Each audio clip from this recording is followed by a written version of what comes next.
They told me the dogs would kill me before I reached the front door. What no one told me was that the moment I stepped through the gates of Blackmore Hall, those 3 black mastiffs would fall silent, lower their massive heads, and crawl toward me like frightened pups seeking comfort from a storm they alone could sense approaching. I remember the fog that morning, thick as wool and cold as the grave, pressing against the hired carriage as we wound our way through the moorland.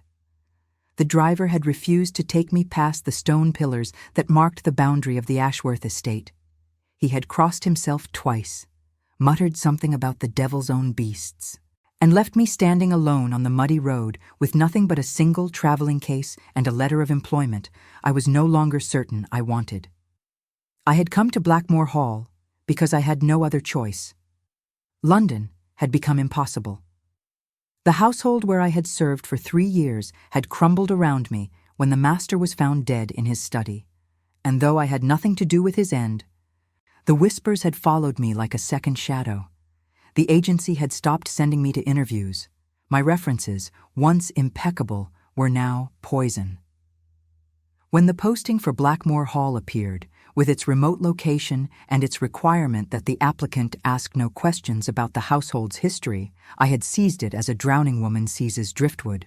The circumstances of my departure from London had been more painful than I liked to admit, even to myself. Sir William Hartley had been a kind employer, gentle and absent-minded, more interested in his collection of rare butterflies than in the running of his household. His wife had died years before I arrived, and he had never remarried, content to live among his specimens and his memories. I had liked him.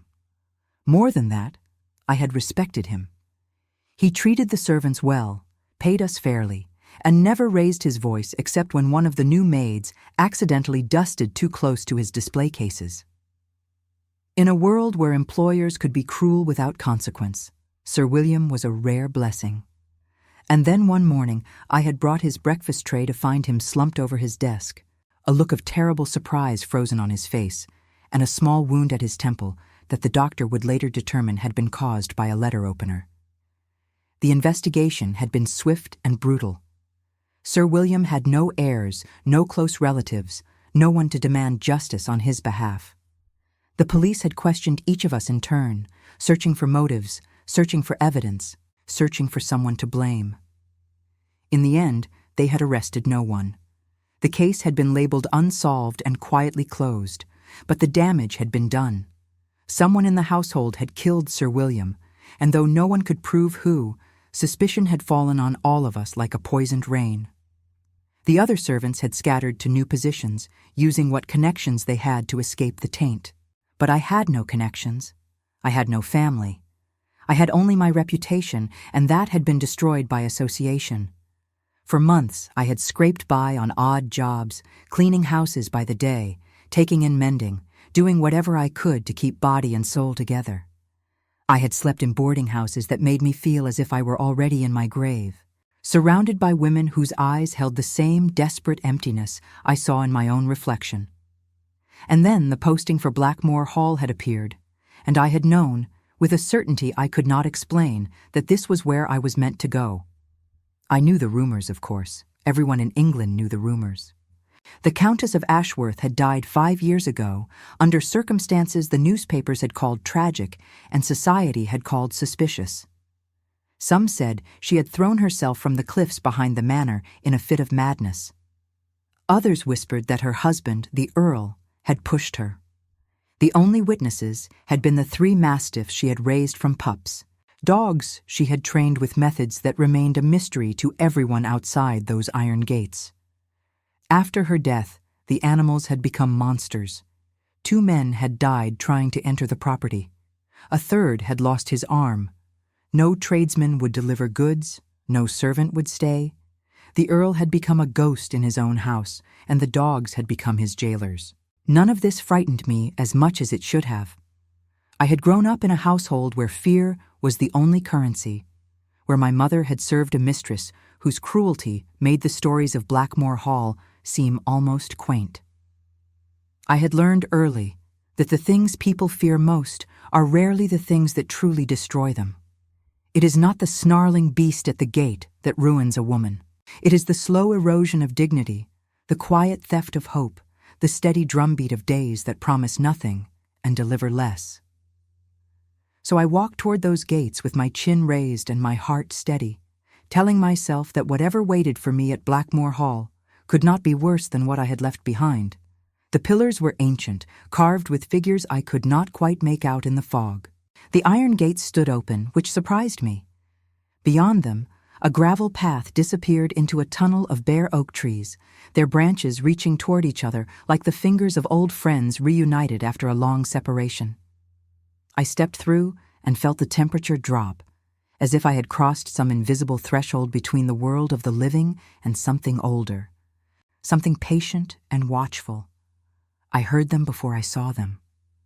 The growling began low, almost beneath the range of hearing, a vibration that seemed to come from the earth itself.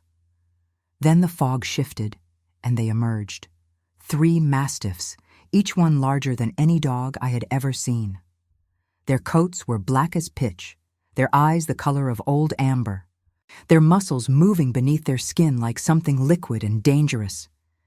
They fanned out across the path, blocking my way, their lips pulling back to reveal teeth that gleamed white against the gray morning. I stopped walking. I did not run. Running, I knew, would be death.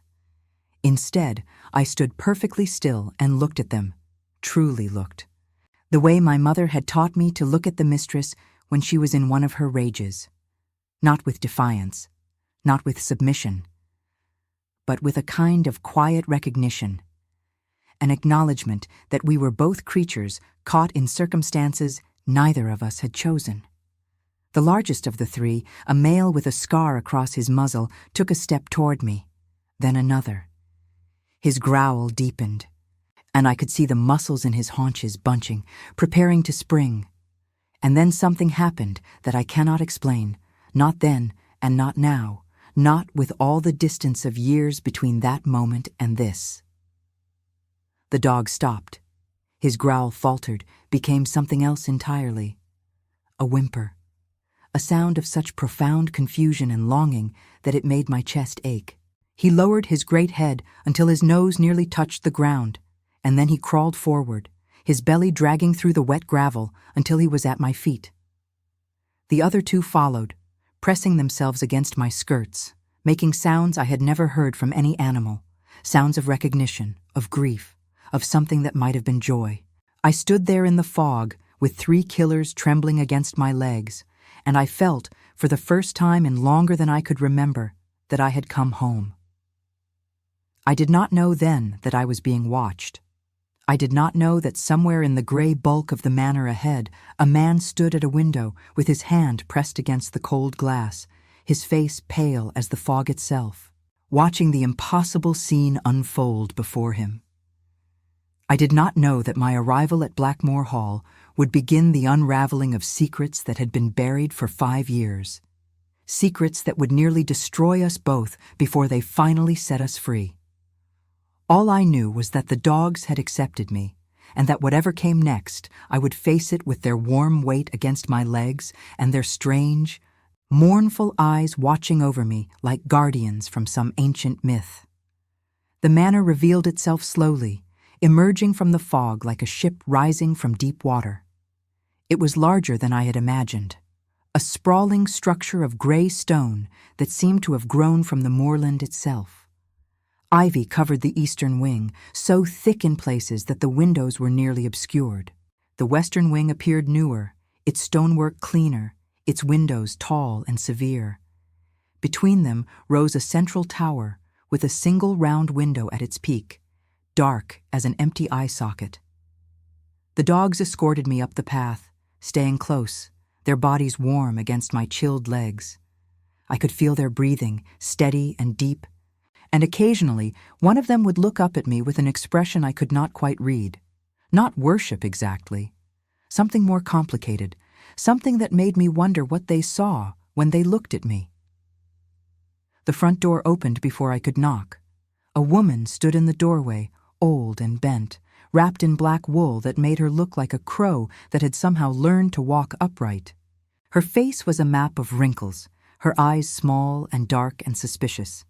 She looked at the dogs pressing against my skirts, and her mouth fell open.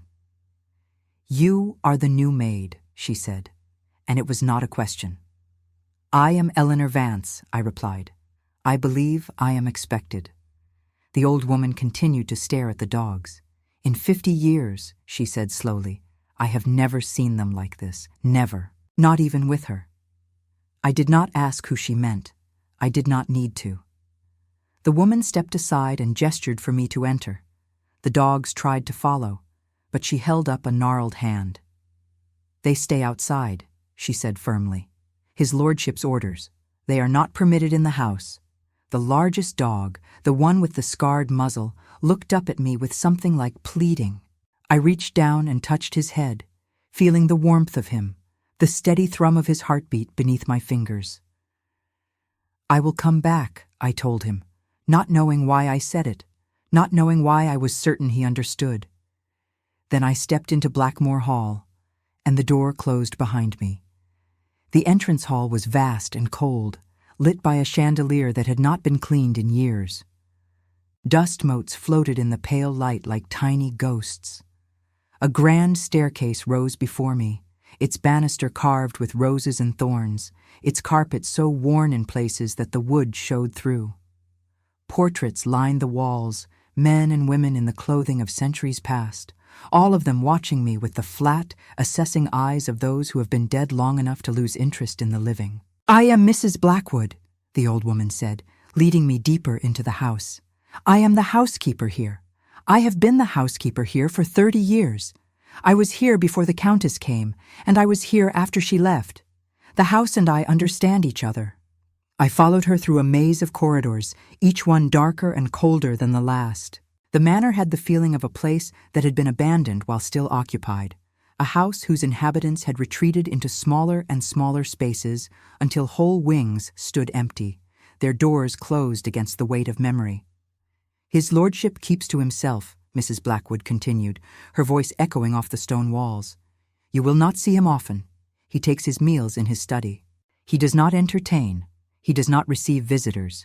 Your duties will be to maintain the inhabited portions of the house, to prepare meals, to ensure the fires are kept and the lamps are filled. You will have Sundays to yourself. You will not enter the West Wing under any circumstances. You will not speak of the Countess or her death. You will not ask questions. Do you understand?" "I understand," I said, though I did not. "Not yet." Mrs. Blackwood stopped before a narrow door at the end of a servants' corridor. "This will be your room," she said. "You will find your uniform inside. Supper is at 6. His lordship's tray must be prepared by 7. She paused, her dark eyes studying me with an intensity that made me want to step back. "The dogs," she said slowly. "They should have killed you. They have killed everyone else who has tried to enter those gates since the Countess died." "Why did they not kill you?" "I do not know," I answered truthfully. Mrs. Blackwood nodded, as if this was the answer she had expected. "Then we will have to find out," she said, "one way or another." She turned and walked away, leaving me alone in the dim corridor with nothing but questions and the distant sound of the dogs howling outside, a sound that might have been grief or warning or both. My room was small but clean, with a narrow bed, a washstand, a single chair, and a window that looked out over the back gardens, or what had once been gardens. Now there was only wilderness, a tangle of thorns and weeds that had reclaimed whatever order had once existed. Beyond the gardens, the land rose sharply, and I could see the edge of the cliffs, stark and black against the gray sky. This was where the Countess had died. This was where she had fallen, or jumped, or been pushed. I stood at that window for a long time, watching the wind move through the wild roses, watching the seabirds wheel and cry in the distance, watching the clouds race across the sky like messengers carrying news of storms to come. There was something about this place that called to me, something that felt like recognition, though I had never been here before in my life. In London, I had always felt like a stranger, even in the houses where I had served for years, Even among people I had known since girlhood, I had never quite belonged. There was always a distance, a separation, an invisible wall between myself and the world. But here, in this gray manor on the edge of the moors, surrounded by wild dogs and haunted rooms and the echoes of a dead woman's grief, I felt more at home than I had ever felt anywhere. It was a strange feeling, a troubling feeling, and yet I could not deny its truth. I unpacked my few belongings and changed into the black dress that had been left for me. It fit poorly, too loose in the bodice and too short in the sleeves, as if it had been made for someone with a different body entirely. When I looked at myself in the small mirror above the washstand, I saw a woman I barely recognized. My face was thinner than it had been a year ago, the bones sharp beneath the skin. My eyes, which my mother had always called my best feature, looked too large, too dark, like the eyes of someone who had seen things she could not forget. I spent the rest of the afternoon learning the house. Mrs. Blackwood showed me the kitchens, the pantries, the storerooms, the linen closets. She showed me which rooms needed to be cleaned and which were to be left alone. She showed me the study where his lordship took his meals, pointing at the heavy oak door but not opening it. She did not show me the west wing. She did not need to tell me twice to stay away from it. The house revealed itself to me in fragments, like a story told out of order. Here was the ballroom where the Ashworth ancestors had danced beneath crystal chandeliers, now shrouded in dust sheets and cobwebs. Here was the music room, where someone, perhaps the Countess herself, had once played the piano that still stood in the corner, its keys yellowed and silent. Here was the portrait gallery, a long corridor lined with the faces of the dead, all of them watching me with eyes that seemed to follow as I passed, and everywhere the presence of the Countess. Her taste was evident in the wallpaper she had chosen, the curtains she had hung, the small touches of beauty that survived even in the midst of decay. A vase of dried flowers on a windowsill, a painting of the French countryside above a fireplace, a book of poetry left open on a table as if she had only stepped away for a moment and would return at any time. She had loved this house. That much was clear. She had tried to make it beautiful, to bring light and warmth to its ancient rooms. And the house had loved her in return, keeping her memory alive in every corner, every shadow, every whisper of wind through the empty halls. As evening fell, I prepared his lordship's tray according to Mrs. Blackwood's instructions. Cold meat, bread, cheese, a carafe of wine. Simple fare for a man who was said to be one of the wealthiest men in England. I carried the tray up the grand staircase, counting the steps as I went, trying to memorize the route. The study was on the second floor, third door on the left, its entrance marked by a bronze plaque that read "Library" in letters worn almost smooth. I knocked and waited.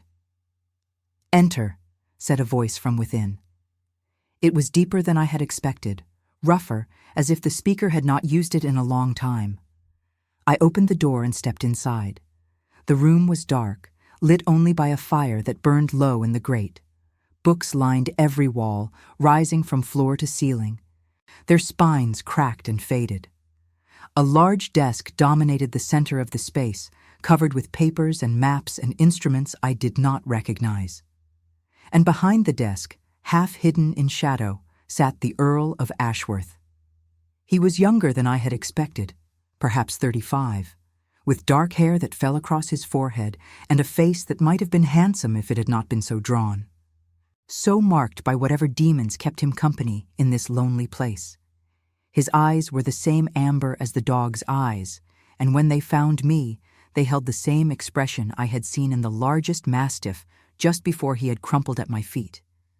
Recognition, confusion, and something that looked very much like fear. He sat behind a desk that was too large for him, surrounded by towers of books and papers that seemed on the verge of collapse. The remnants of his supper from the previous evening sat untouched on a corner of the desk, the food congealed and cold. He looked like a man who had forgotten how to take care of himself, who had retreated so far into his grief that the basic necessities of life had become afterthoughts. And yet there was something in his bearing, something in the set of his shoulders and the line of his jaw, that spoke of a man who had once been formidable, a man who had commanded rooms with his presence, who had moved through society with the easy confidence of his class. Whatever tragedy had befallen him, it had not broken him entirely. The steel was still there, beneath the rust. "You are the new maid," he said, just as Mrs. Blackwood had, but where her voice had held suspicion, his held something else, something I could not name.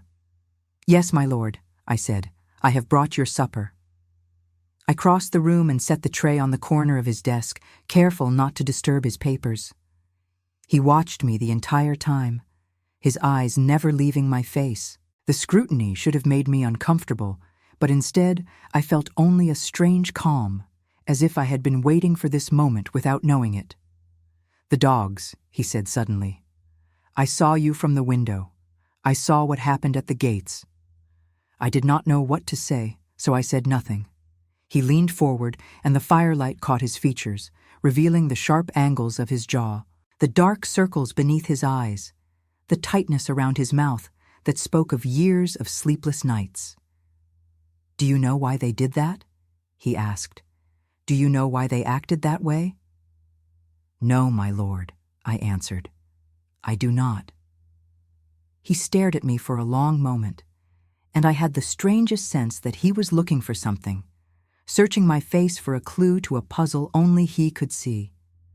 Then he sat back, and the shadows reclaimed him. "My wife trained those dogs," he said, his voice flat, toneless. "She raised them from pups. She spent hours with them every day, teaching them things I never understood. They were her children in a way.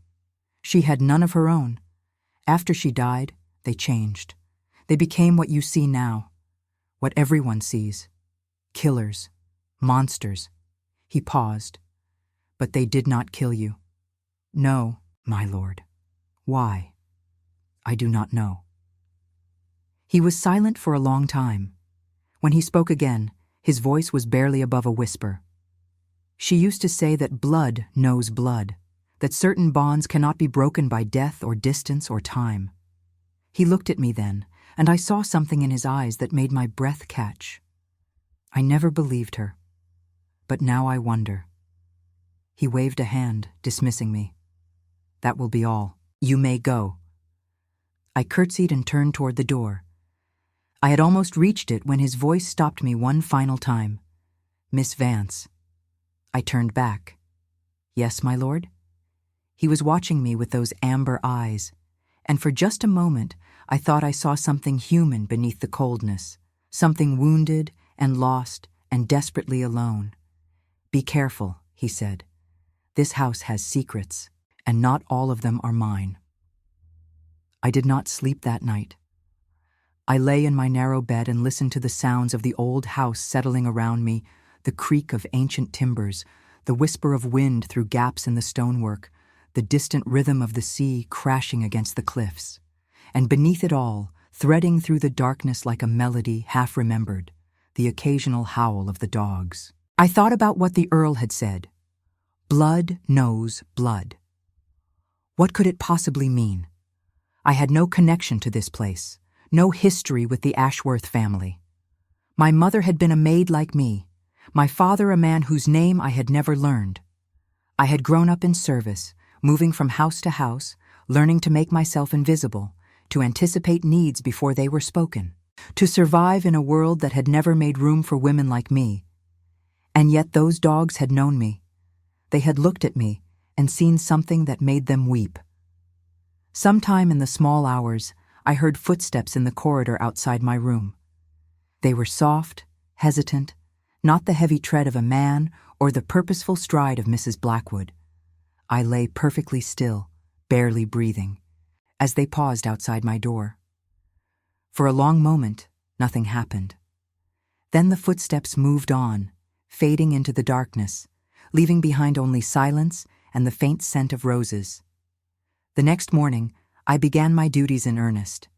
I cleaned the inhabited rooms, swept the floors, polished what silver remained untarnished. I aired the linens and beat the carpets and scrubbed the kitchen until my hands were raw. Mrs. Blackwood watched me work with those dark, suspicious eyes, offering neither praise nor criticism, only that constant, unsettling scrutiny. The dogs were waiting for me when I stepped outside to empty the ash buckets. They rose from where they had been lying by the garden wall and came to me immediately, pressing their warm bodies against my legs, whimpering with a joy that seemed almost human.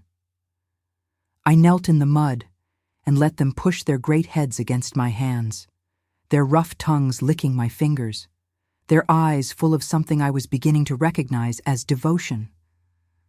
"What are your names?" I asked them softly, though I knew they could not answer. "What did she call you?" The largest one, the male with the scar, pushed his nose into my palm. I ran my fingers along the raised line of the old wound and wondered what had caused it. A fight? An accident? Or something deliberate? Something done by human hands? "You poor things," I murmured. "What happened to you? What happened in this place?" They could not tell me. But as the days passed, I began to find answers on my own. It started with small things. A door that should have been locked but stood slightly ajar. A drawer that had been emptied of its contents. A portrait in the gallery that had been turned to face the wall. Someone was moving through the house at night, disturbing things, leaving traces. And that someone was not Mrs. Blackwood, who slept in a room at the far end of the servants' wing, her snores audible through 2 closed doors. On the 5th night of my employment, I decided to find out who. I waited until the house had fallen silent, then slipped out of my room and into the corridor. The darkness was absolute, so thick I could feel it pressing against my skin. I moved by memory, counting steps, trailing my fingers along the wall until I reached the main staircase.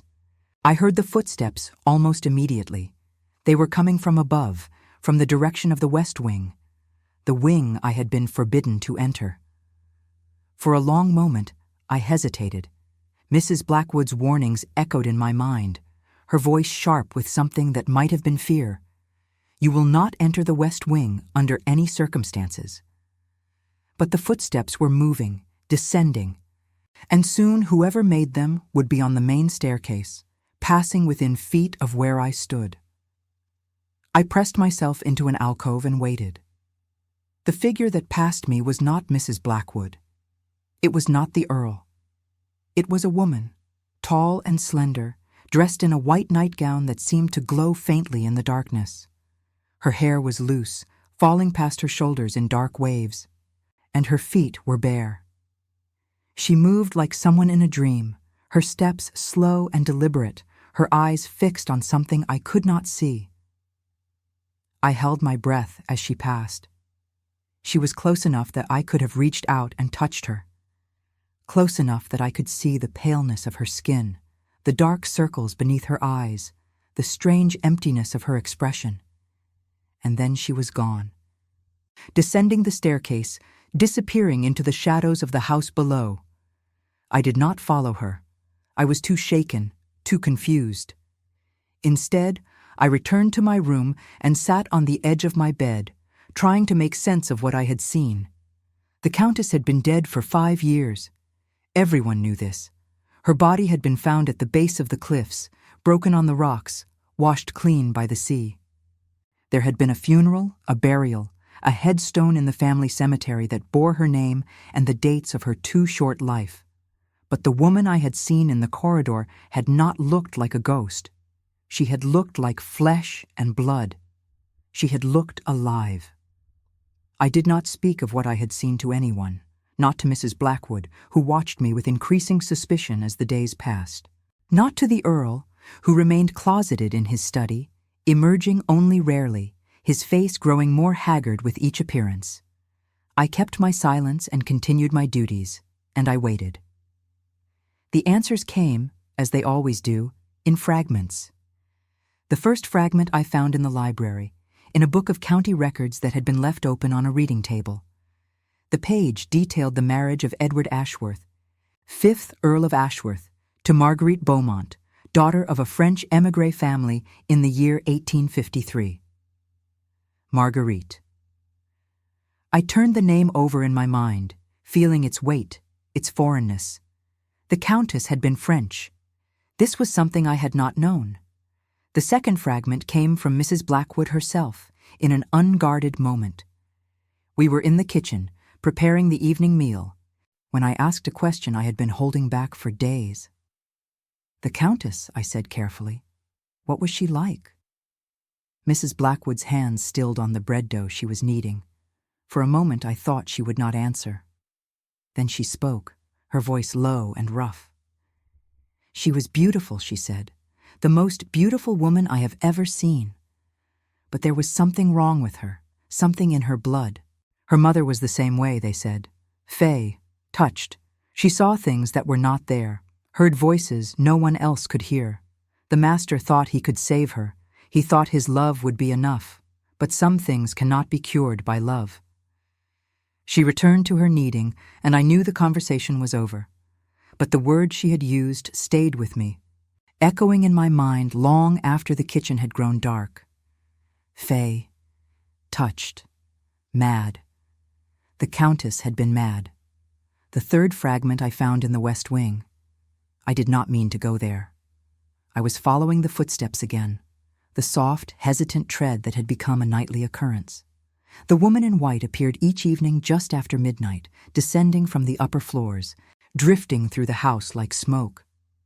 I had watched her from the shadows, tracking her movements, trying to understand. That night she did not descend. Instead, she went up. I followed without thinking, mounting the stairs to the West Wing, passing through doors that should have been locked but stood open as if waiting for me. The corridor beyond was thick with dust, the air cold and stale, the wallpaper peeling from the walls in long strips. No one had been here in years. And yet the woman in white moved through it as if she knew every inch, her bare feet leaving prints in the dust that my own feet followed. She stopped before a door at the end of the corridor. It was smaller than the others, set deep into the wall with a lock that had been broken long ago. She opened it and stepped inside, and after a moment's hesitation, I followed. The room beyond was a nursery. It had been frozen in time, preserved like a specimen under glass. A crib stood in one corner, its blanket still folded, its pillow still bearing the impression of a head that had never rested there. A rocking horse waited by the window, its painted eyes staring into nothing. Toys lined the shelves, soldiers and dolls and music boxes, all of them waiting for a daughter who had never come. The walls were painted a soft shade of blue, the color of spring sky, with delicate clouds traced along the ceiling. Lace curtains hung at the windows, yellow with age but still beautiful. A small bookshelf held volumes of fairy tales and nursery rhymes, their spines uncracked. Their pages never turned. Everything was perfect. Everything was waiting, and everything was impossibly, unbearably sad. I moved through the room in a daze, running my fingers along the edge of the crib, touching the mane of the rocking horse, picking up a porcelain doll whose painted eyes stared back at me with the same emptiness I felt in my own heart. This was what Marguerite had wanted. This was what she had dreamed of, prayed for, longed for with every fiber of her being. A daughter to love, a legacy to leave behind, someone to carry the gift forward, to break the curse, to set things right. And it had all been denied her. The cruel twist of fate that had given her the sight had also taken away her ability to bear that life. She had been forced to watch as her body refused to give her what she wanted most, forced to prepare this room for a baby that would never come, forced to paint portraits of the daughter she would never hold. The injustice of it made me want to scream, the waste, the tragedy. A woman of such gifts, such love, such desperate hope, reduced to ashes on a clifftop because the universe had decided she could not have the one thing she truly wanted. And on the wall above the crib, a portrait. The woman in the portrait was young, no more than 20, with dark hair and pale skin and eyes that seemed to look directly at me. She was dressed in white, a wedding gown perhaps, and in her arms she held a bundle wrapped in lace. A baby. A child that had never existed, painted into being by an artist who had captured the longing in her eyes with devastating precision. "Marguerite," I whispered. Behind me, a voice spoke from the darkness. "She painted it herself," the voice said. "She was convinced she would have a child someday. She spent hours in this room, preparing for a baby that would never come. When the doctor told her she could not conceive, she refused to believe him. She said the spirits had promised her a daughter. She said they had shown her the child's face." I turned. The Earl of Ashworth stood in the doorway, his face half hidden in shadow, his eyes fixed on the portrait above the crib. He looked older than he had when I first saw him, the lines around his mouth deeper, his shoulders bent as if beneath an invisible weight. "My lord," I said, "I did not mean to intrude. I heard footsteps and I know what you heard," he said quietly. "I hear them too. Every night. I have heard them every night for 5 years." He stepped into the room, and the moonlight caught his features, revealing the grief that had carved itself into his face like a sculptor's chisel into stone. "She was not mad," he said. "Not in the way they claimed. She was sensitive. She felt things that others could not feel, saw things that others could not see. Her mother was the same, and her grandmother before her. It was in their blood, a gift or a curse, depending on who you asked." He moved to the window and looked out at the night, at the cliffs that rose behind the house, at the sea that churned below. "I loved her," he said. "From the first moment I saw her, I loved her. I thought I could protect her from the world, from the whispers and the judgment and the fear. I thought if I loved her enough, nothing could touch her." He fell silent, and in the quiet, I could hear the wind howling around the eaves, the distant crash of waves against rock. "But I could not protect her from herself," he continued. "The visions grew worse after we married. She became convinced that something was coming for her, something dark and hungry that only she could see. She stopped eating. She stopped sleeping. She spent her nights wandering the house, talking to people who were not there. He turned to face me then, and I saw that his eyes were bright with unshed tears. On the night she died, he said, she came to me in my study. She was calm, calmer than she had been in months. She said she had finally understood what the spirits wanted. She said she had to go to the cliffs, that there was something she needed to do there. I tried to stop her, but she looked at me with such peace, such certainty, that I hesitated, just for a moment, and in that moment, she was gone. "My lord," I whispered, but I did not know what to say.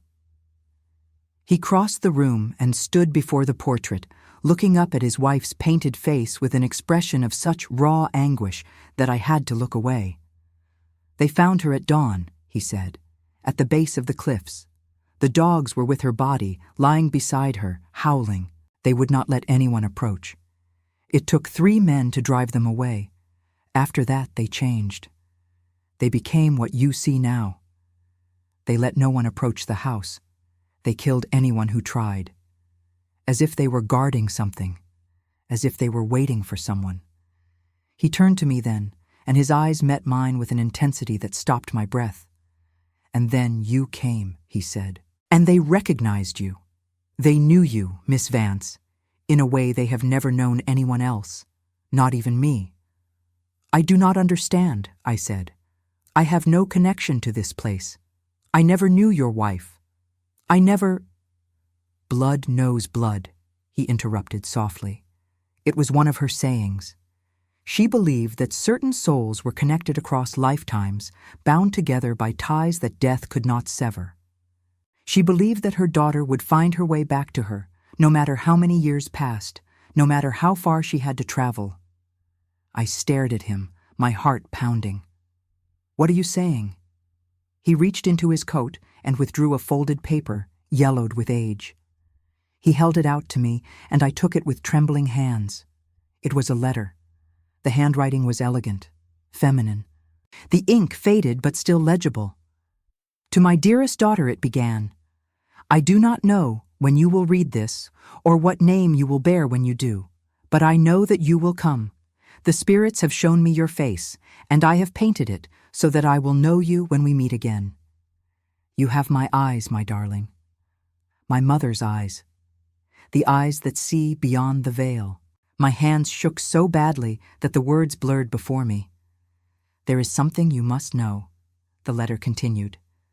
Something I could not say while I lived, something that has been a burden on my heart since the day I learned the truth. I was not the only daughter of the Beaumont line. There was another child, a twin, taken from my mother at birth and given to a family who could not afford to ask questions. I did not learn of her existence until shortly before my death. I searched for her, but I was too late. She had died years earlier, leaving behind a daughter of her own, a daughter who would one day come to Blackmore Hall and set right what I could not. I looked up from the letter, my vision swimming. You are that daughter, the Earl said quietly. Your mother was Marguerite's twin. The connection you feel to this place, the recognition you see in the dog's eyes. It is because you are family. You are the heir she always believed would come. I could not speak. I could not think. The room spun around me, the portrait on the wall seeming to move, the painted eyes of the Countess meeting mine with a warmth that should have been impossible.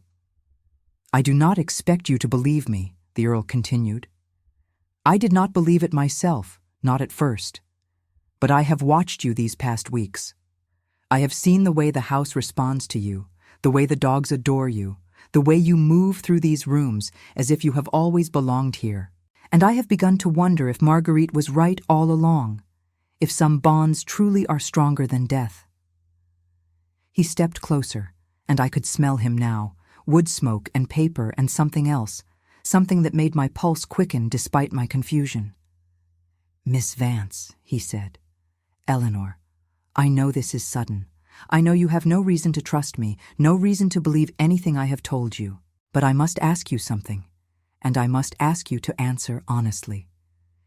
He reached out and took my hand, his fingers warm against my cold skin. Do you feel it too? He asked. This connection between us? Because I have felt it since the moment you walked through my door. I have felt it growing stronger with each passing day.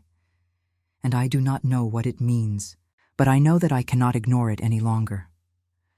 I looked into his eyes, those amber eyes that held so much pain and so much hope, and I felt something shift inside me. Something that had been locked away for so long that I had forgotten it existed. Something that might have been longing, or belonging, or the first trembling stirrings of love. I feel it, I whispered. I do not understand it, but I feel it. He exhaled slowly, as if he had been holding his breath. Then we will discover the truth together, he said. Whatever it costs, whatever we must face. We will find out why you were brought here, and what it is that Marguerite wanted you to do. He raised my hand to his lips and kissed it gently, and in that moment, standing in the ghost of a nursery that had never held a child, I felt the first warmth I had known in years. The investigation began the next morning.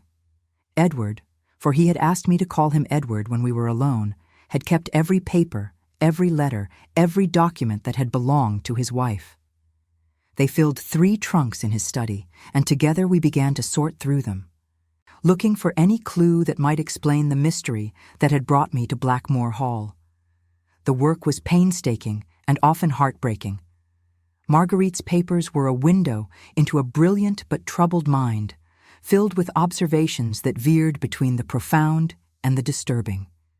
She had catalogued her visions with scientific precision, recording dates and times and descriptions, trying to find patterns in the chaos that engulfed her. January 15th, one entry read, Saw the woman in gray again. She stood at the foot of my bed for 17 minutes. She did not speak. Her eyes were full of sorrow. I believe she is trying to tell me something, but I cannot understand. February 3rd, another read. The voice came again today. It speaks in French, my mother's tongue. It tells me that I am not alone, that I have a sister, that blood calls to blood across the miles. I do not know what this means, but I have written to the family lawyer asking about my mother's history. March 22nd, a third read. The lawyer's response has come. My mother had a twin who was taken from her at birth and given away. The family wanted to hide the fact that there were 2 daughters, fearing it would dilute the inheritance. The twin was sent to England. She was given to a family of servants. She had a daughter of her own before she died. My niece, my blood. I must find her. I read these entries with tears streaming down my face. My mother, the twin who had been taken. The servant family who had raised her without ever telling her the truth about her origins. All of it connected, all of it leading inexorably to this moment, to this house, to me. But there was more in Marguerite's papers than family history. There were also records of her research into the curse itself, pages and pages of notes about the Beaumont gift and its terrible cost. She had traced the curse back 7 generations, documenting each woman who had possessed the site and each woman who had died young because of it. The pattern was unmistakable. Every generation, one daughter would be born with the ability to see beyond the veil. Every generation, that daughter would be dead before her 30th birthday. Some died by their own hand, driven mad by visions they could not control. Others died in accidents that seemed too convenient to be coincidental. Still others simply faded away, growing weaker and paler until one day they simply did not wake up. It is as if something is feeding on us, Marguerite had written, something that gives us the sight in exchange for our lives, a bargain made long ago that we cannot escape. But then, in the final pages of her journals, the tone changed. The handwriting grew more confident, more determined, and the entries began to speak of hope.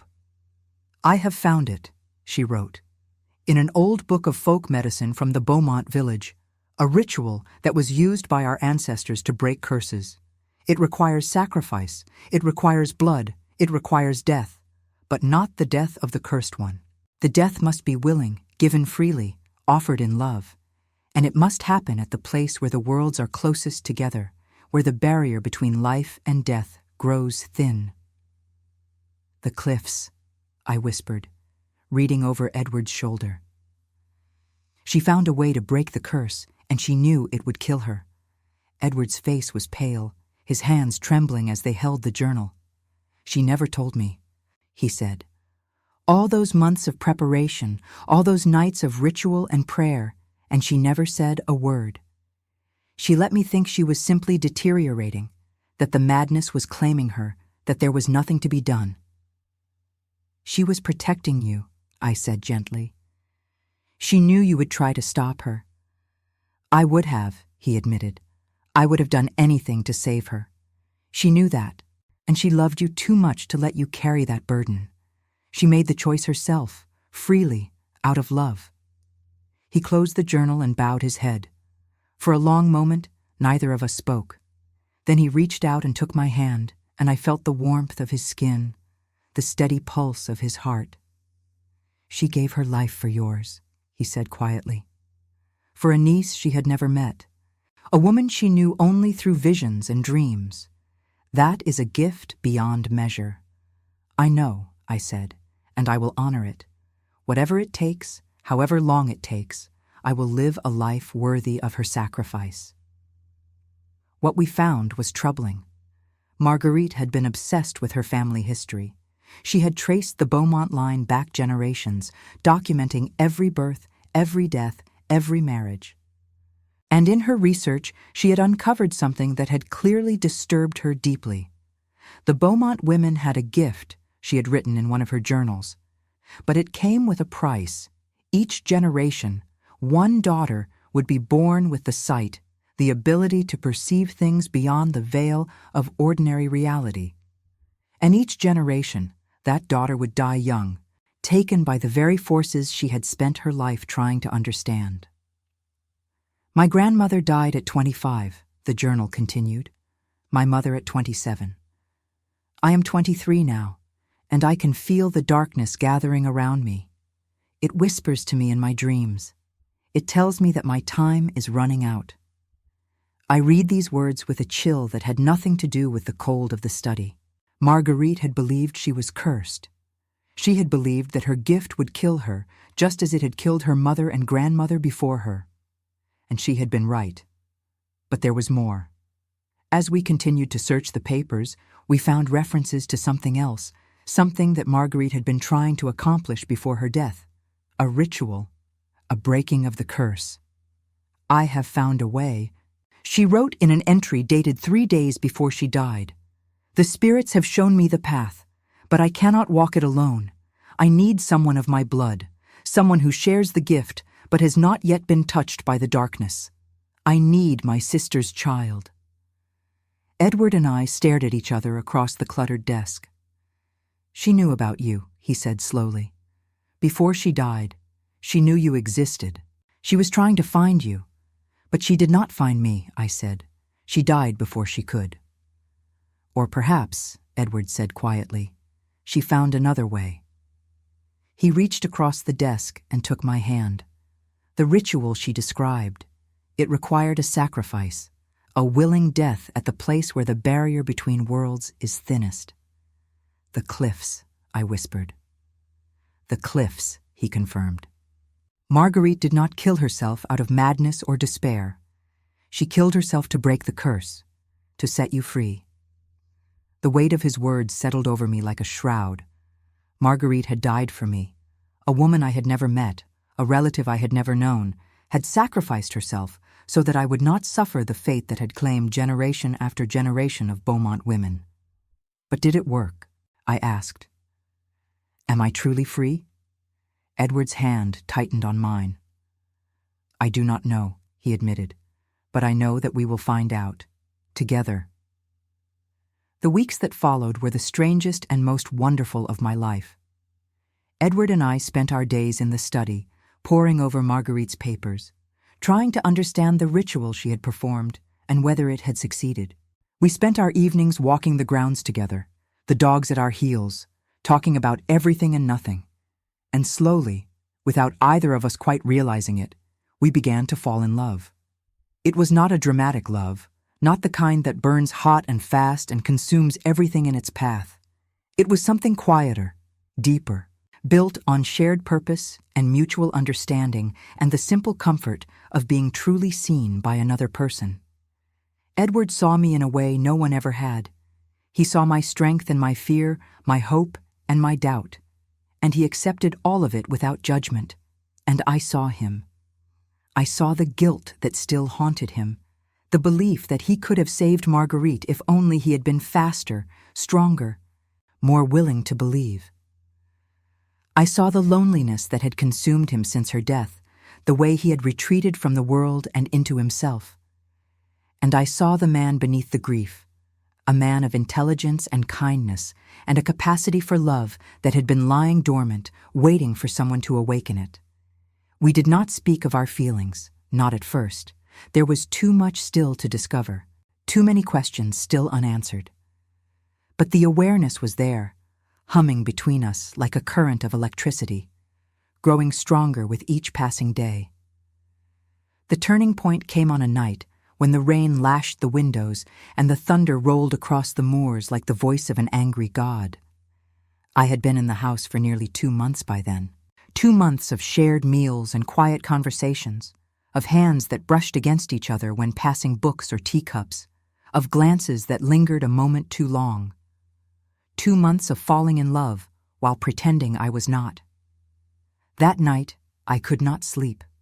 The storm was too loud, the wind too wild, and something else too, a restlessness in my blood that I could not name. I rose from my bed and made my way to the kitchen, thinking that a cup of warm milk might settle my nerves. I left him then. Dr. Hale followed me out, and neither of us spoke until we reached the street. I do not think he is capable of it, I said finally. No, Dr. Hale agreed. I do not think he is either. We walked together through the gray afternoon, and somewhere along the way, his hand found mine again. I let him hold it. I let myself feel the warmth of his touch, the steadiness of his presence beside me. I had spent so long being invisible that I had forgotten what it felt like to be seen. The days that followed were strange ones. I continued my visits to Victor, though I no longer knew whether I went out of duty or curiosity or some emotion I could not name. Each time I saw him, he was weaker, more diminished. The servants tended to him with frightened efficiency, counting the hours until their ordeal would end. And through it all, Dr. Hale remained at my side. He visited me daily, bringing books and flowers and quiet conversation. He never pressed me for more than I was ready to give. He never looked at me with expectation or demand. He simply saw me, and the simplicity of that was more precious than any jewel. One evening, about 2 months after my exile from Mayfair, I found myself sitting with him in Agnes's small garden. The spring was coming at last, and the crocuses were pushing up through the dark earth, tiny promises of color in the gray London twilight. "You are healing," he observed. "It is visible in your face, in the way you hold yourself. You are becoming yourself again." I smiled, feeling the truth of his words. I did not know who I was anymore, I admitted. For so long, I was Victor's wife, Victor's helpmate, Victor's silent shadow. Without him, I thought I would disappear entirely. But I'm still here. And I'm finding that there is someone beneath all those years of erasure, someone I am only beginning to know. He turned to face me fully, his gray eyes warm in the fading light. "May I know her too? This woman you are discovering?" It was a question that held 1,000 other questions within it. I heard them all. I considered them all, and I answered honestly, "I think I would like that very much." He leaned forward then, slowly, giving me every opportunity to pull away. When his lips met mine, gentle and questioning, I felt something I had thought was dead come back to life. Not the desperate, consuming passion of youth. Something quieter, something steadier. A small flame kindled in the ashes of what I had believed was a cold and empty hearth. We drew apart, and I found that I was crying. Not from sorrow, but from relief. From the overwhelming realization that it was possible to be loved without being consumed, to be seen without being judged, to be wanted without being used. "Thomas," I said, using his Christian name for the first time, "I am not yet free. Legally, I am still Victor's wife, and morally, I cannot abandon him entirely, not when he lies dying in that darkened room." "I know," he said.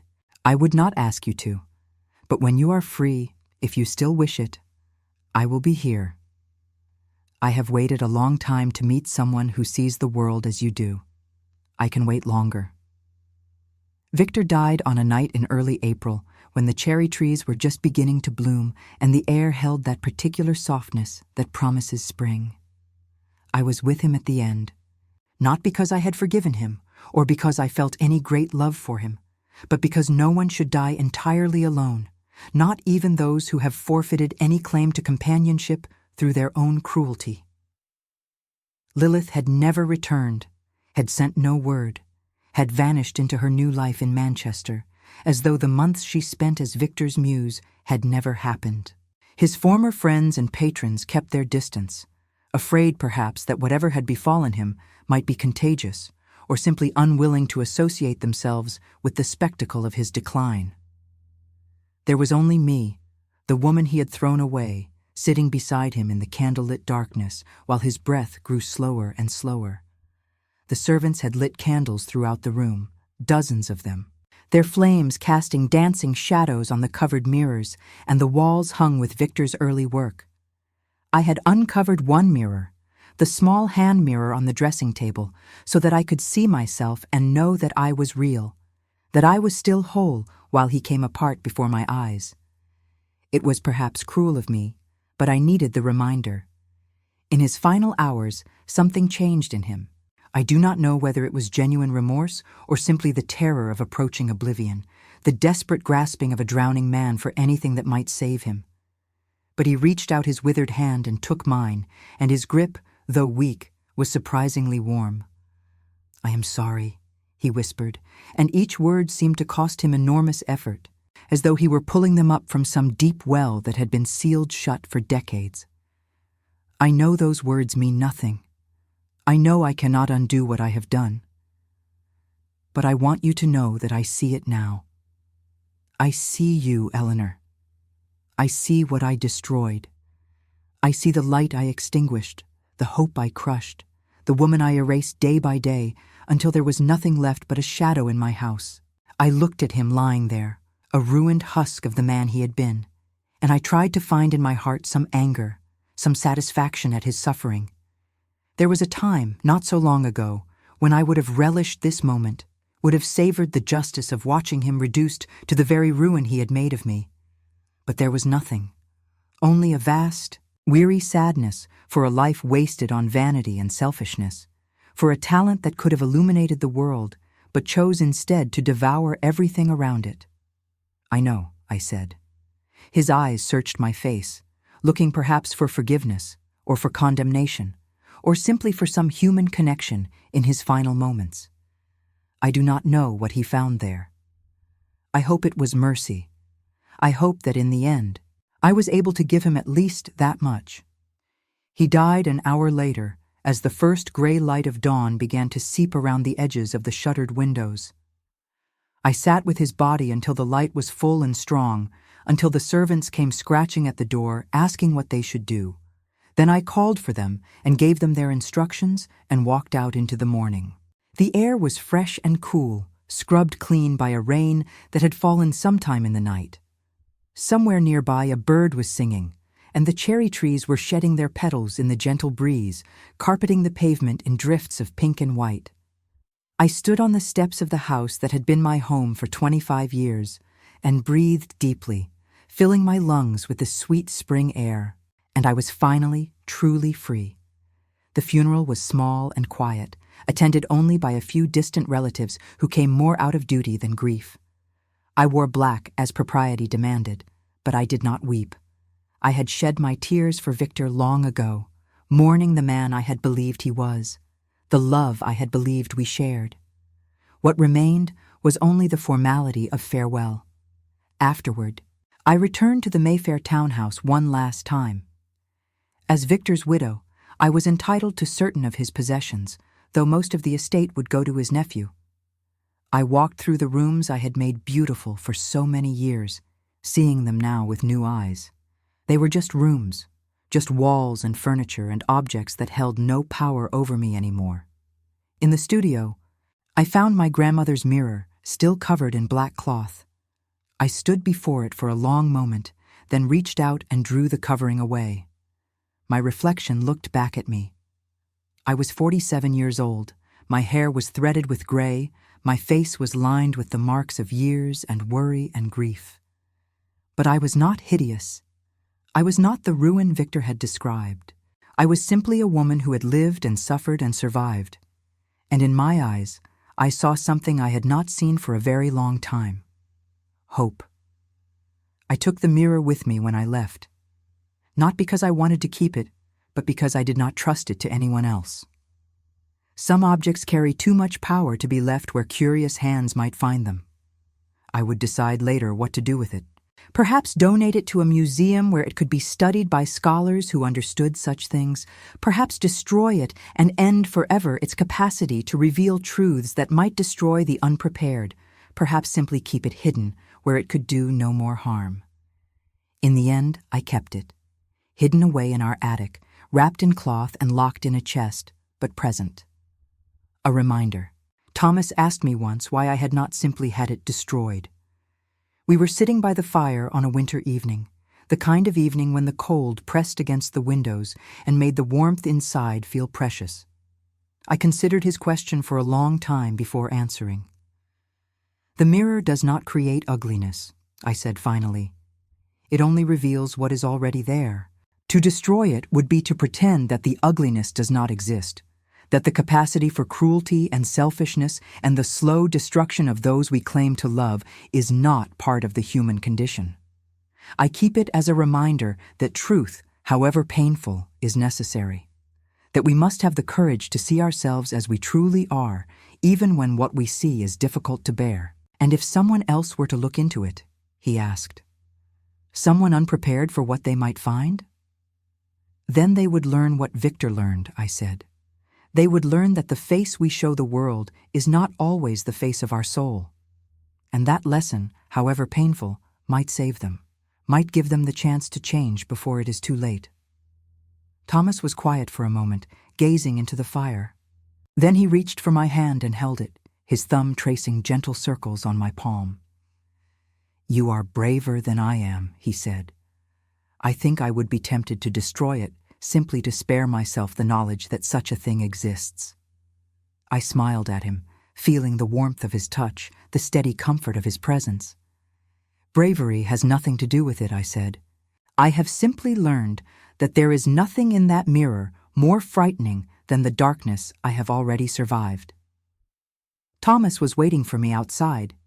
He had offered to accompany me, but I had needed to make this last visit alone. Now, seeing him standing there in the spring sunshine, patient and steady and real, I felt the last of my chains fall away.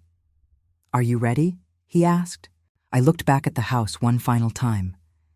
Then I turned to face him and smiled.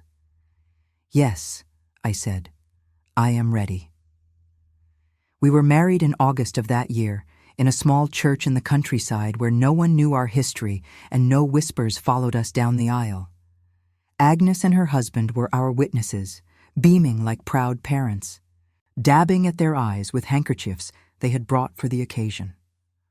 The ceremony was simple and quiet, nothing like the elaborate society wedding I had endured 25 years earlier, with its hundreds of guests and its towering cake and its endless parade of congratulations that had felt, even then, more performative than sincere.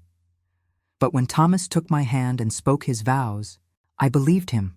I believed him because he looked at me, truly looked at me, as he said the words. He did not gaze past me at the congregation, or let his eyes drift to the stained glass windows, or shift his weight impatiently while the minister droned on. He looked at me, and in his eyes I saw reflected back everything I had ever hoped to find in a partner: respect, admiration, joy, love. And when I spoke mine, I meant every word. For better or worse, for richer or poorer, in sickness and in health.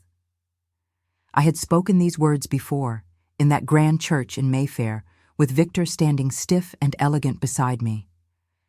I had believed them then too, but I had not understood them. I had not known what worse meant, what poorer meant, what sickness meant. I had been young and naive, and certain that love would be enough to carry us through any difficulty. Now I was neither young nor naive. I knew exactly what I was promising. I knew the weight of those words, the potential for suffering they contained. And I spoke them anyway, freely and gladly, because I had finally found someone worthy of that promise. We settled in a modest house in Hampstead, close enough to London for Thomas to continue his medical practice, far enough to feel like a world apart from everything I had left behind.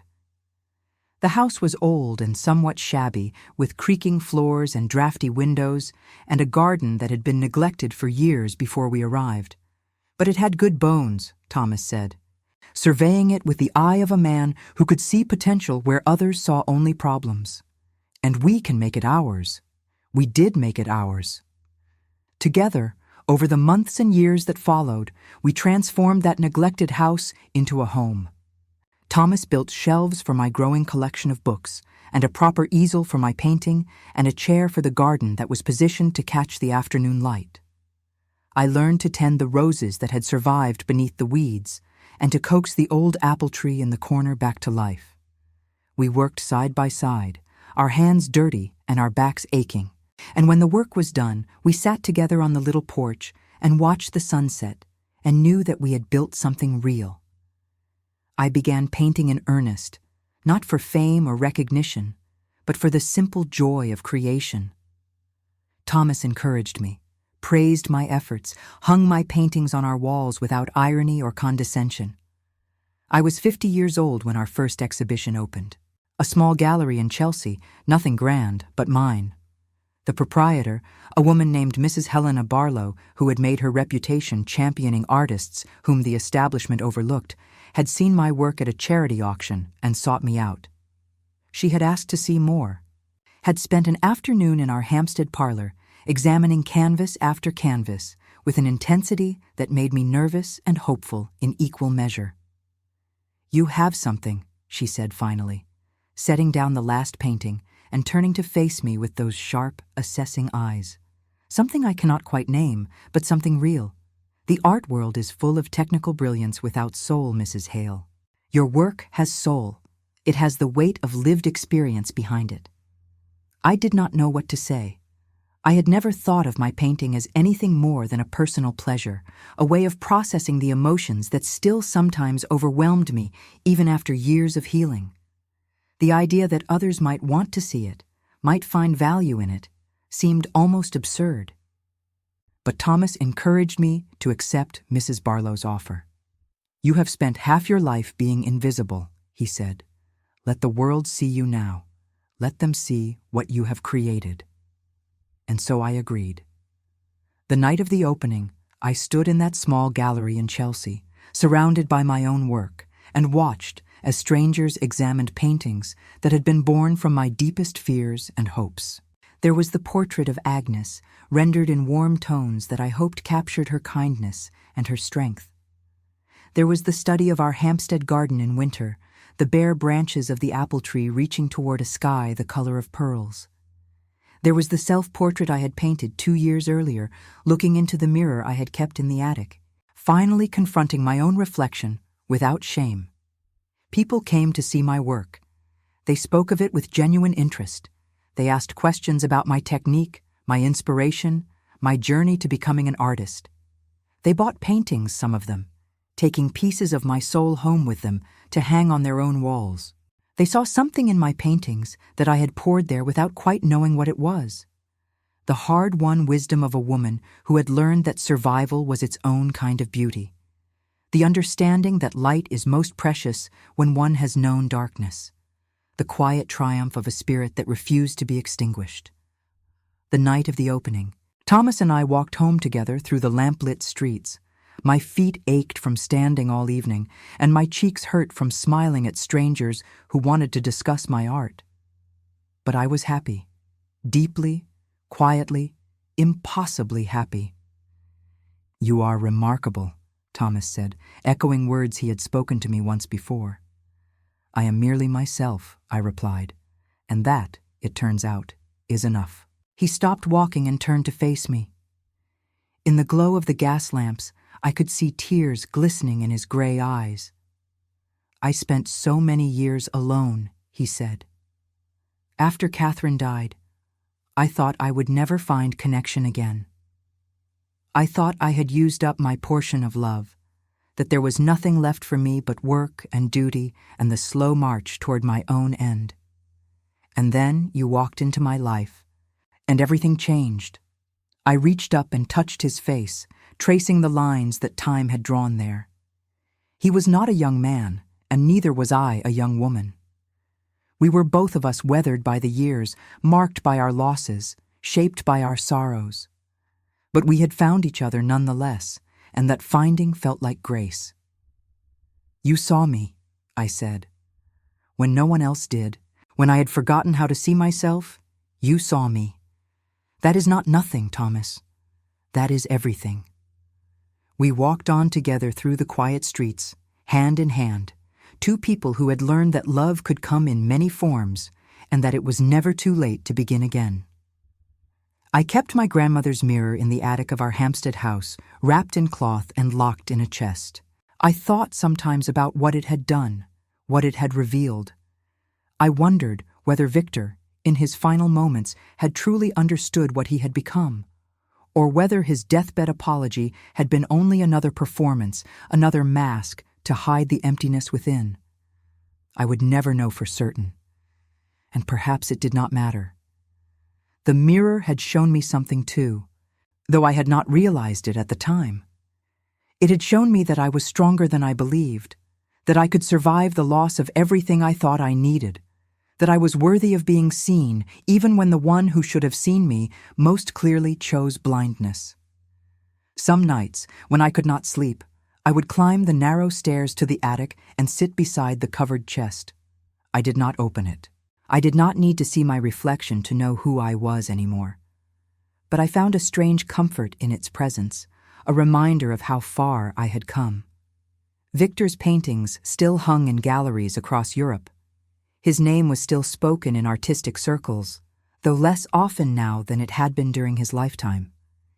His great unfinished masterpiece, the portrait of Lilith that he had begun the winter he cast me out, had been discovered in his studio after his death.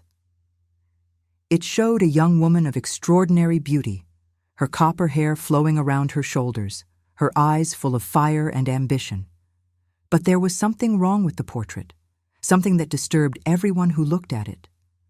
The longer you stared at Lilith's lovely face, the more you began to see something else beneath it. A hint of cruelty in the curve of her lips, a coldness in those fiery eyes, a suggestion that the beauty was only skin deep and that what lay beneath was something far less lovely.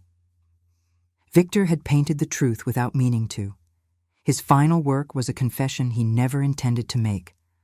I learned eventually what had become of Lilith. She married a wealthy merchant in Manchester and bore him 4 daughters. By all accounts, she was content, though she never spoke of her time in London, never mentioned the famous painter whose muse she had briefly been. Perhaps she had forgotten. Perhaps she preferred not to remember. I did not blame her. She had been young and ambitious and foolish, but she had not been cruel. She had not set out to destroy anyone. She had simply seen an opportunity and taken it, unaware of the forces she was setting in motion. The young often mistake opportunity for invitation, and they cannot be held entirely responsible for the consequences of their inexperience. The years passed, as years do. Thomas and I grew old together, watching our hair turn silver and our steps grow slower, and finding in each other the same comfort and companionship we had discovered that first spring in Agnes's garden. We never had offspring, though sometimes we wondered what it would have been like. But we had each other, and we had our work, and we had the deep, abiding peace of 2 people who had found their way home after many years of wandering. I painted until my hands grew too stiff to hold a brush. Thomas practiced medicine until his eyesight grew too dim to see his patients clearly. Then we retired fully to our little house in Hampstead, spending our days in the garden or by the fire, reading to each other from our favorite books, talking about everything and nothing, simply being together. On the night before he died, Thomas took my hand and smiled at me with eyes that had never lost their warmth. "I have loved you," he said, "every day since the moment I understood what you were, and I will love you still, wherever I am going. Remember that, Eleanor. Remember that you were loved." I held his hand through the long night, and when the dawn came and his breathing stopped, I did not weep. I had loved him too much for tears. I had loved him too well to insult our years together with ordinary grief. I buried him beside his first wife, as he had wished. Then I returned to our little house and sat in his chair by the window, looking out at the garden we had planted together, and I felt the weight of all those years settle gently on my shoulders. I was 82 years old. I had outlived 2 husbands, one who nearly destroyed me and one who saved me. I had built a life from the ruins of another life, had learned to paint and to love and to see myself as worthy of both. I had survived. And now, at last, I understood what the mirror had been trying to show me all along. It was not about Victor. It was never really about Victor. The mirror revealed truth, yes, but the truth it revealed most clearly was not the ugliness in others. It was the beauty in ourselves, the strength we did not know we had, the capacity for growth and change and renewal that exists in every human soul, waiting only to be awakened. Victor had looked into the mirror and seen himself, but I had looked into the mirror too, though I did not realize it at the time. I had looked into it every morning of those 25 years, preparing myself to face another day of invisibility, and the mirror had absorbed all my hidden pain and held it safe until it was needed. When Victor finally saw the truth, it destroyed him. But when I finally saw the truth, it set me free. I climbed the stairs to the attic one last time, my joints protesting every step, my breath coming short and labored. The chest was where I had left it, covered in dust now, untouched for decades. I unlocked it with hands that trembled not from fear, but from the effort of the climb, and I drew away the cloth that covered the mirror.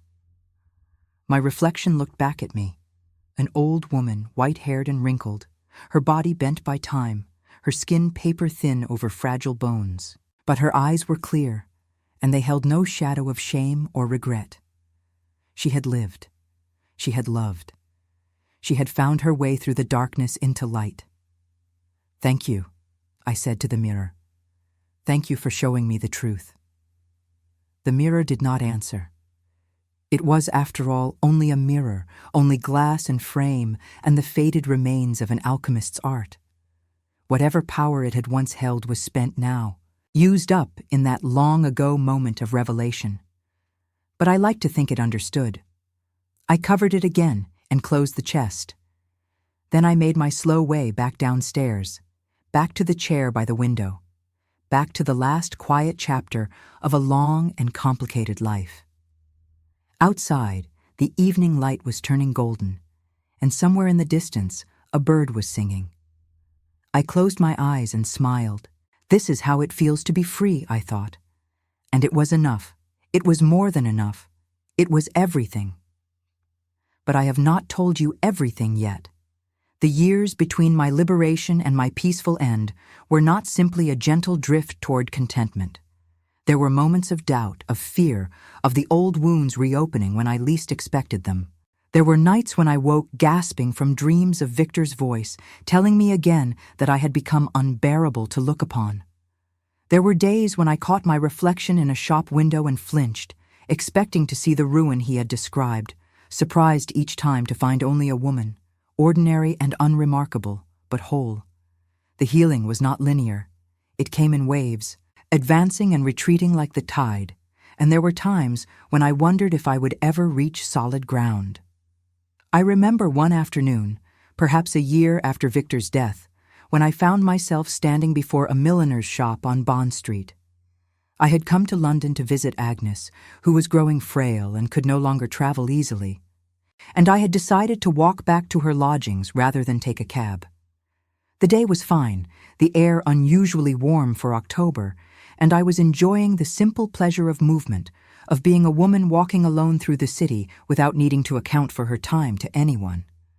The shop window was full of beautiful hats, elaborate confections of silk and feathers and ribbon that seemed designed for a different species than myself. I had never worn such things, even in the days when I could have afforded them. Victor had preferred me in simple attire, nothing that would distract from his own carefully cultivated aesthetic. And after years of his preferences becoming my prison, I had lost all sense of what I might choose for myself.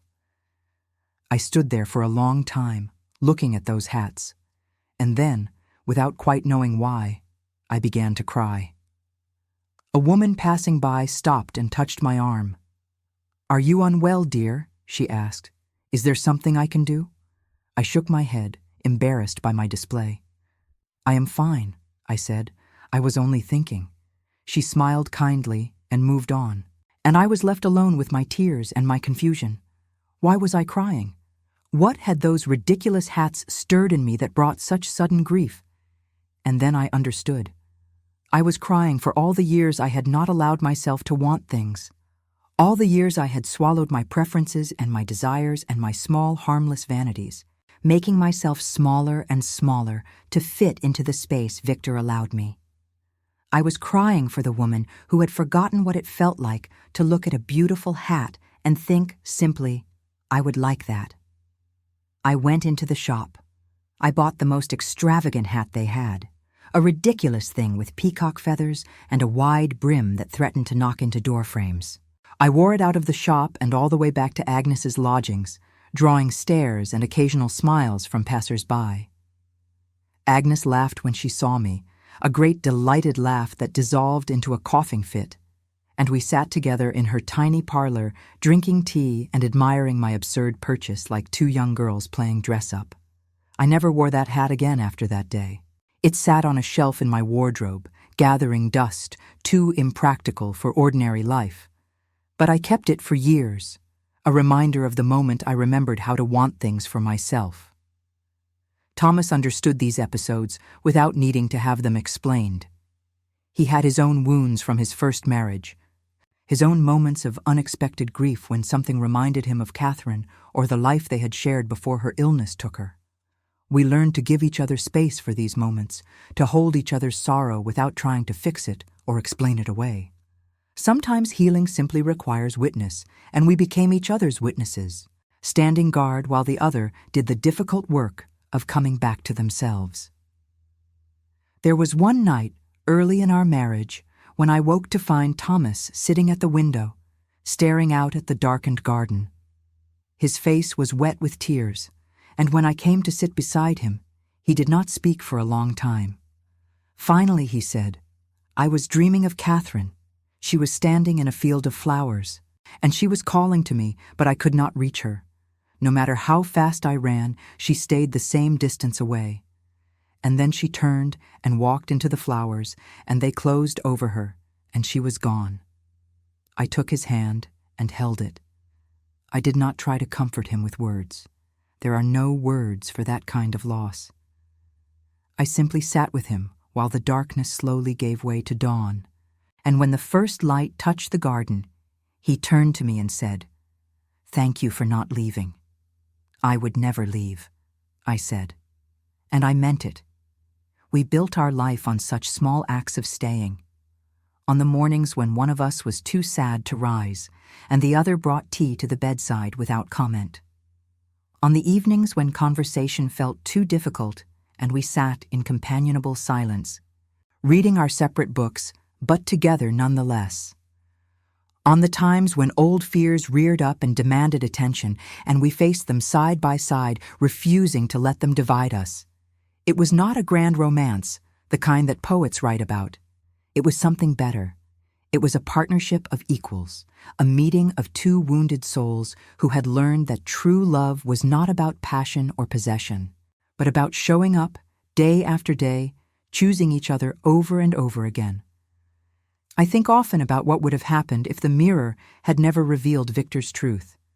If I had stayed in that marriage, invisible and diminishing, until there was nothing left of me at all. Would I have died there, a ghost haunting my own life? Would I have found some other path to freedom? Or would I have simply faded away, unmourned and unremembered? I cannot know. The mirror changed everything, and I cannot untangle my life from its influence. But I am grateful in the end for what it showed me. Not Victor's ugliness, though that was revelation enough. No, I am grateful that it showed me, through its terrible magic, that the truth, however painful, is always better than the lie. Victor lived a lie for 52 years. He believed himself to be something he was not, saw in his reflection a man of beauty and genius and worth.